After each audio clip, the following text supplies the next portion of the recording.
Kita akan ke program prioritas pemerintah, Pak. Program prioritas Bapak Prabowo dan Pak Gibran, yaitu makan bergizi gratis, Pak, yang memang sudah menjadi sorotan dan janji utama dari KSP sendiri. Bagaimana kesiapan dari sisi anggaran dan pelaksanaan di mata KSP, Pak, evaluasinya?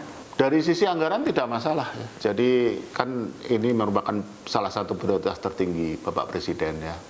Menjadi salah satu dari janji kampanye, sudah ada di dalam program prioritas ya, program hasil cepat terbaik gitu ya. Jadi quick wins lah, itu salah satu quick win ya. Jadi kalau dari sisi anggaran tidak masalah, sudah dialokasikan di Kementerian Keuangan ya. Yang tantangannya justru pelaksanaannya gitu.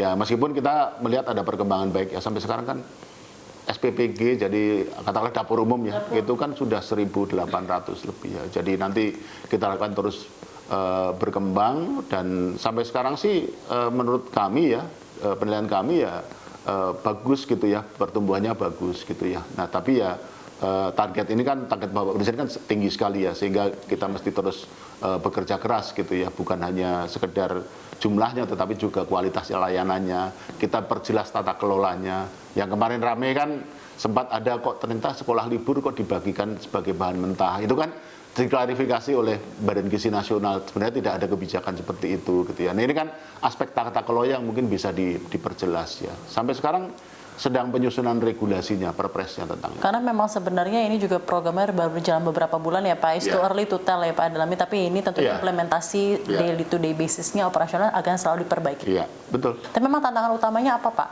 Lebih kepada apa namanya, penempatan SPPG kah, atau distribusi makanan, atau misalnya lebih kepada pemilihan menu, maksudnya hal-hal bahkan sedetail itu ya Pak, seperti apa tantangan utama implementasi di lapangan? Jadi ini kan tentu saja pemerintah kan tidak bisa bekerja sendiri ya. Jadi ada dapur umum SPPG yang dikelola pemerintah ya. Pemerintah itu meliputi mungkin kementerian, lembaga, atau mungkin TNI, Polri dan sebagainya gitu ya. Nah kalau itu kan di bawah kendali pemerintah. Tapi kan juga ada SPPG atau dapur umum yang merupakan kerjasama dengan lembaga non pemerintah ya, entah itu perusahaan, yayasan dan sebagainya. Nah ini yang kemudian kita harus punya daya tarik kan gitu, dan kesiapan mereka, sehingga kita tidak harus semuanya tuh dalam sekejap gitu ya. Jadi untuk yang dikelola langsung oleh pemerintah mungkin kita bisa cepat gitu ya. Tetapi kalau untuk yang dikerjasamakan dengan pihak non pemerintah kan kita mesti deal dulu kan, ini hitung-hitungan bisnisnya seperti apa.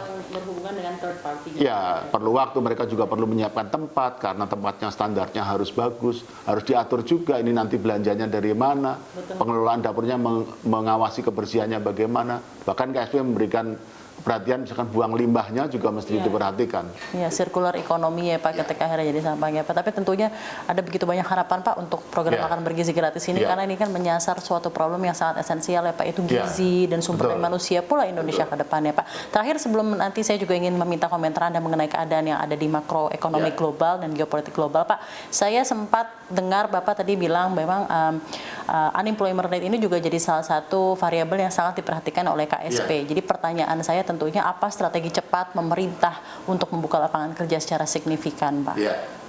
Beberapa waktu yang lalu saya bertemu dengan beberapa investor yang dikoordinir oleh beberapa bank investasi ya. Mereka minta ketemu saya itu, dan selain mereka bertanya tentang beberapa hal, mereka menyampaikan pertanyaan kritis. Ini investor ini dari luar negeri juga. Mereka bilang, kan Presiden punya target pertumbuhan ekonomi yang sangat tinggi 8%. Kenapa programnya sebagian besar kok sosial? Program mana yang Anda maksud? Saya tanya. Nah, MBG itu kan sosial, ya. Kemudian juga misalkan koperasi, ya, Merah Putih. Kemudian ada program-program lain. Apa yang mereka maksud tidak sosial itu apa? Maksudnya infrastruktur? Yang mereka sosial itu kan tidak ekonomi gitu loh. Jadi target ekonomi kita, tapi programnya kok sosial bukan ekonomi. Saya bilang, kalau kita lihat sepintas, misalkan program MBG, itu kelihatannya program sosial kan, pemerintah memberikan. Jadi kalau kita lebih dalam, itu program ekonomi. Multiplier efeknya ada. Betul gitu ya, bahan bakunya nanti menggerakkan perekonomian di daerah dan juga penyerapan tenaga kerja gitu ya. Nah juga program lain misalkan untuk swasembada pangan gitu kan.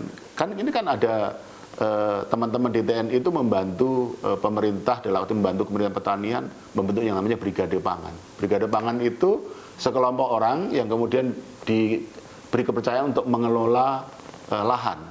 Ya, nanti mereka mendapatkan keuntungan, mendapat penghasilan dari situ.